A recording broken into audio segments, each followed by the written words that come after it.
सबसे पहले आप समझिए कि एक होते हैं कांस्टेंट्स, ठीक है, कांस्टेंट्स, और एक होते हैं वेरिएबल्स, है ना। कांस्टेंट्स है आपका 1 2 3 4, सो 1 का मतलब 1 ही 3 है, 2 का मतलब 2 ही है, तो ये कहलाते हैं बेटा कांस्टेंट्स। वेरिएबल्स क्या होते हैं? वेरिएबल्स आपका x y z a b c यानी a to z स्मॉल में हम लेते हैं स्मॉल लेटर्स में, दीज आर कॉल्ड वेरिएबल्स। इसका मीनिंग क्या है? वेरिएबल्स इन्हें क्यों कहते हैं? अब हम आ जाते हैं लीनियर इक्वेशंस पे। वेरिएबल इसलिए कहते हैं कि किसी इक्वेशन में x की वैल्यू 2 हो सकती है, किसी में -2 भी हो सकती है, कभी 5 होगी, कभी 6 होगी, इसलिए हम कहते हैं वेरिएबल्स यानी जिनकी वैल्यू बदलती रहती है। समझ गए? अब इनकी वैल्यू क्यों बदलती है? तो देखो हम इक्वेशन लेते हैं x + 4 = 2 है, ये कहलाता है लीनियर इक्वेशन। लीनियर इक्वेशन मतलब जिसमें अलजेब्रिक नंबर्स की पावर हमेशा 1 ही है, ठीक है, तो ये क्या कहलाएगा? Linear equation. इफ आई से x² - 4 = 0, तो यहाँ आप देख रहे हो इसकी पावर 2 है, तो ये क्या कहलाएंगे? बाइनरी ऑपरेशंस, बिकॉज क्योंकि इनमें x की जो पावर है वो 2 है, ठीक है, समझ गए। तो हम बात करेंगे सिर्फ और सिर्फ लीनियर इक्वेशंस की।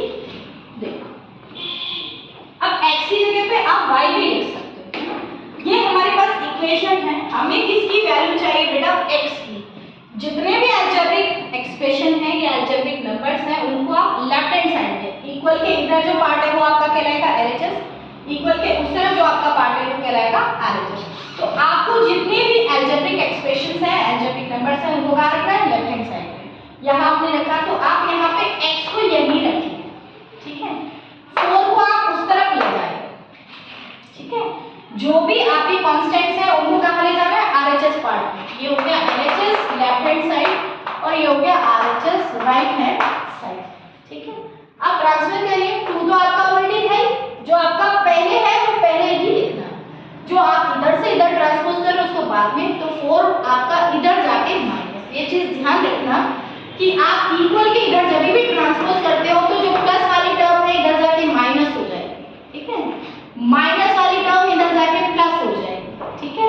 अगर कोई टर्म मल्टीप्लाई में है तो इधर जाके डिवाइड में चली जाएगी, और अगर इधर कोई चीज डिवाइड में है तो इधर जाके वो मल्टीप्लाई में हो जाएगी, ये ध्यान रखना।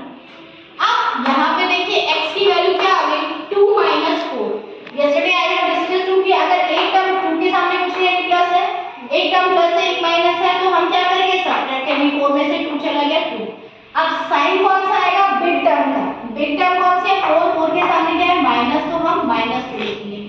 ये चीज कब देखनी है? जब ऑपरेशन आपका प्लस और माइनस में हो तभी साइन देखना है, ध्यान रखना, ठीक है।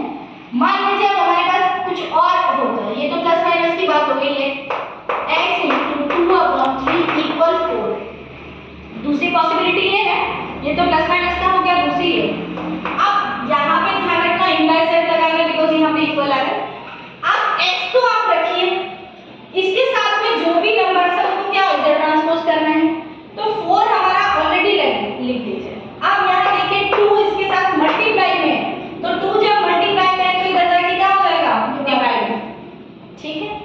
3 हमारा डिवाइड में, इधर जाके मल्टीप्लाई में यानी अपॉन में हो जाएगा। ये इधर से न्यूमरेटर बन गया, ये डिनोमिनेटर बन गया, इतना ध्यान रखना। इसको ऐसे भी याद रख सकते हो, तो आप ये ध्यान रखना, न्यूमरेटर ट्रांसपोज होकर डिनोमिनेटर बन जाता है, डिनोमिनेटर ट्रांसपोज होकर न्यूमरेटर बन जाता है। अब बीच में मल्टीप्लाई तो लगाना ही है, 43 मत कर देना, 4 × 3 है, ध्यान रखना।